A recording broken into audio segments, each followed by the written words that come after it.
अस्सलामुअलैकुम दोस्तों, मैं मोहम्मद मोहसिन इस्तकबाल करता हूं आपका मोहसिन कंप्यूटर्स यूट्यूब चैनल में। दोस्तों, आज की इस वीडियो में हम यहां पर बात करेंगे कि आप इन पेज में नया काम शुरू कैसे करते हैं, यानी कि नई फाइल कैसे बनाते हैं और अपने किए हुए काम को कैसे सेव यानी महफूज करते हैं। तो आइए शुरू करते हैं। आगे बढ़ने से पहले दोस्तों, हम आपसे दरख्वास्त करते हैं कि अगर आपने हमारे इस चैनल को सब्सक्राइब नहीं किया है तो आप इसको सब्सक्राइब कीजिए, और अगर आपको हमारी ये वीडियो पसंद आए तो आप इसको लाइक करें, शेयर करें और कमेंट ज़रूर करें। तो चलिए शुरू करते हैं। सबसे पहले दोस्तों, हम यहाँ पर इन पेज को खोल लेते हैं, यानी इन पेज के आइकन के ऊपर डबल क्लिक कर देंगे, यानी कि जल्दी जल्दी 2 मरतबा इस तरह से क्लिक कर देंगे तो यहाँ पर आपके कंप्यूटर या लैपटॉप में इन पेज खुल जाएगा। तो इन पेज में नया काम शुरू करने के लिए आप यहाँ पर जाएंगे सबसे ऊपर, यानी फाइल मेनू में। आप नई फाइल लेने के लिए यानी कि नया काम शुरू करने के लिए इसी के ऊपर क्लिक कर देंगे, यानी कि फाइल के ऊपर। इसके बाद आपके सामने यहाँ पर न्यू आएगा, यानी कि नया। चूँकि हम नया काम शुरू करना चाहते हैं तो आप न्यू के ऊपर क्लिक कर देंगे। इसके बाद दोस्तों, आपके सामने यहाँ पर एक बॉक्स खुलकर आएगा। इसके अंदर भी कुछ तफसील हैं, यानी कि पेज ओरिएंटेशन वगैरह, इनके बारे में हम आइंदा जानेंगे। फिलहाल आप यहाँ पर ओके के ऊपर क्लिक कर देंगे। तो दोस्तों, मैं ओके के ऊपर क्लिक कर देता हूँ। इसके बाद यहाँ पर आपके सामने नई फाइल खुलकर आ जाएगी। अब आप इसके अंदर नया काम शुरू कर सकते हैं।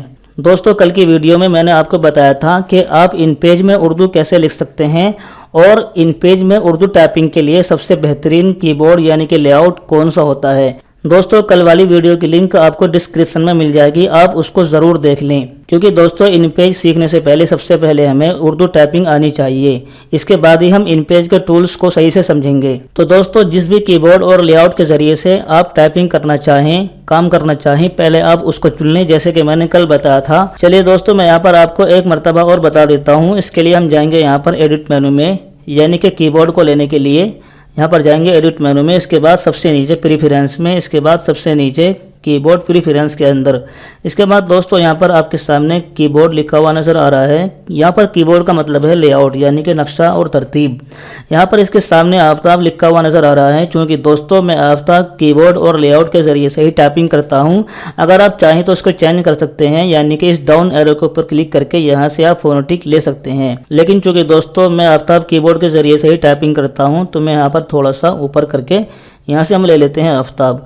तो आपको यहाँ से आफ्ताब या फोनेटिक जो भी आपको पसंद हो यहाँ से ले सकते हैं, यानी कि जिस भी तरीके से आप टाइपिंग करना सीख रहे हैं उसी कीबोर्ड और लेआउट को यहाँ से आपको ले लेना है। इसके बाद ओके के ऊपर क्लिक कर देंगे। इसके बाद दोस्तों, मैं यहाँ से कर देता हूँ, यानी कि खत के साइज को 36। इसके बाद हम यहाँ पर कुछ काम करके देखेंगे। मिसाल के तौर पर हम यहाँ पर लिखते हैं आफ्ताब कीबोर्ड की तरतीब के मुताबिक बिस्मिल्लाहिर्रहमानिर्रहीम,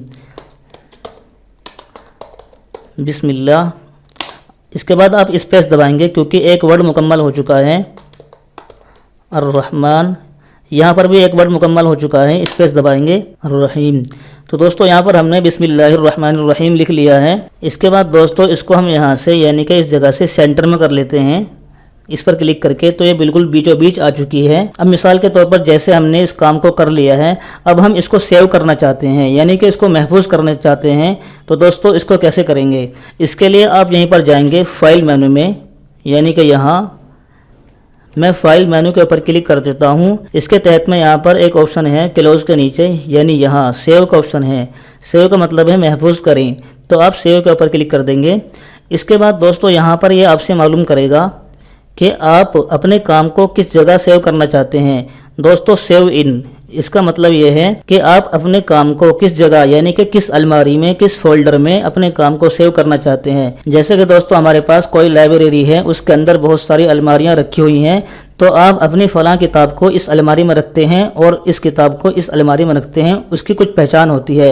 तो दोस्तों, सेव इन का मतलब है कि आप अपनी फ़ाइल को, जो भी फ़ाइल आप बना रहे हैं, इस फाइल को आप किस फोल्डर में यानी कि किस अलमारी में रखेंगे। तो आप उसी जगह या फोल्डर यानी कि लोकेशन को चुनने के लिए जिस जगह पर आप अपनी फाइल को सेव करेंगे, महफूज करेंगे, इस एरो के ऊपर क्लिक करेंगे इस जगह। तो दोस्तों, मैं यहीं पर क्लिक कर देता हूँ। यहाँ पर आप देख सकते हैं सबसे पहले लिखा आ रहा है डेस्कटॉप। दोस्तों, डेस्कटॉप का मतलब होता है स्क्रीन।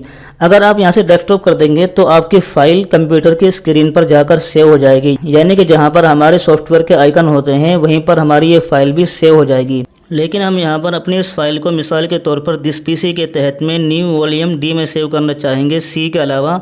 यानी कि दोस्तों आपके कंप्यूटर में सी के अलावा जो भी हो D E F G H आपको उसी के अंदर सेव करना है, सी में सेव नहीं करना है। तो दोस्तों मैं यहाँ पर न्यू वॉल्यूम डी यानी कि डी नामी फोल्डर में अपनी फ़ाइल को सेव करना चाहूँगा। तो ये यहाँ पर आ चुका है, save in new volume D. इसके बाद दोस्तों आप यहाँ से अपनी फ़ाइल का नेम रखेंगे, यानी कि अपने काम के मुताबिक, जैसा कि आपका काम हो उसी काम के मुताबिक आपको अपनी फ़ाइल का नेम रखना है, ताकि आपको पहचान हो, बाद में परेशानी ना हो। तो मैं यहाँ पर अपनी फ़ाइल का नेम रख देता हूँ, मिसाल के तौर पर इन पेज सीखें। इसके बाद हम यहाँ से इस फाइल को सेव कर लेंगे, यानी कि सेव के ऊपर क्लिक कर देंगे। तो मैंने सेव के ऊपर क्लिक कर दिया है।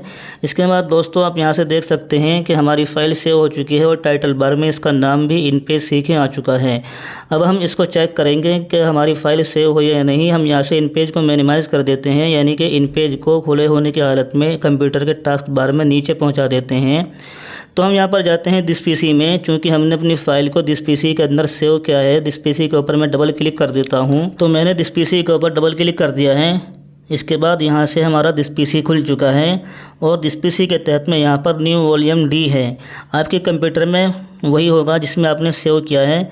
इसके बाद दोस्तों मैंने डी को भी खोल लिया है। आप यहाँ पर देख सकते हैं कि इसके अंदर बहुत सारी चीज़ें रखी हुई हैं डी नामी फ़ोल्डर में मेरे कंप्यूटर में, और हमारी यहाँ पर ये फ़ाइल भी है जिसको हमने अभी सेव किया था। डी नामी फ़ोल्डर के तहत में यहाँ पर ये इन पेज नामी फ़ाइल भी है। यहाँ पर और भी बहुत सारी चीज़ें हैं जैसे कि आप देख सकते हैं। इसके बाद दोस्तों हम यहाँ पर जाते हैं नीचे, यानी कि अपने कंप्यूटर को, अपने इन पेज को खोलेंगे। अब अगर हम इन पेज को ही बंद करना चाहते हैं तो हम दोस्तों इसको यहाँ से ऊपर से 3 बटनों के ऊपर क्लिक करके बंद कर देंगे, क्लोज़ के ऊपर क्लिक करके। इसके बारे में मैंने आपको पहली वाली वीडियो में भी बताया था। तो मैं क्लोज़ के ऊपर क्लिक कर देता हूँ, तो इससे हमारा इन पेज बंद हो चुका है। अब अगर हम इस डी नामी फ़ोल्डर को भी बंद करना चाहते हैं जो कि खुला हुआ है, यानी कि इसको डी नामी फ़ोल्डर को, तो मैं डी नामी फ़ोल्डर के यहाँ पर यानी कि इस क्लोज़ के निशान के ऊपर क्लिक कर देता हूँ। तो इससे हमारा डी नामी फ़ोल्डर भी बंद हो चुका है। तो दोस्तों आज की इस वीडियो में आपने जाना कि आप इन पेज के अंदर नया काम शुरू कैसे कर सकते हैं और अपने किए हुए काम को कैसे सेव और महफूज कर सकते हैं। दोस्तों आइंदा की वीडियोस में हम इन पेज को बाकायदा सीखेंगे और इन पेज में सबसे पहले हम टूल बार को सीखेंगे। लेकिन दोस्तों मैं यहाँ पर आपको एक बात फिर बताना चाहता हूँ कि आप इन पेज के अंदर उर्दू टाइपिंग भी सीखते रहें और साथ साथ में इन पेज के टूल्स वगैरह भी सीखते रहें, तभी फ़ायदा होगा।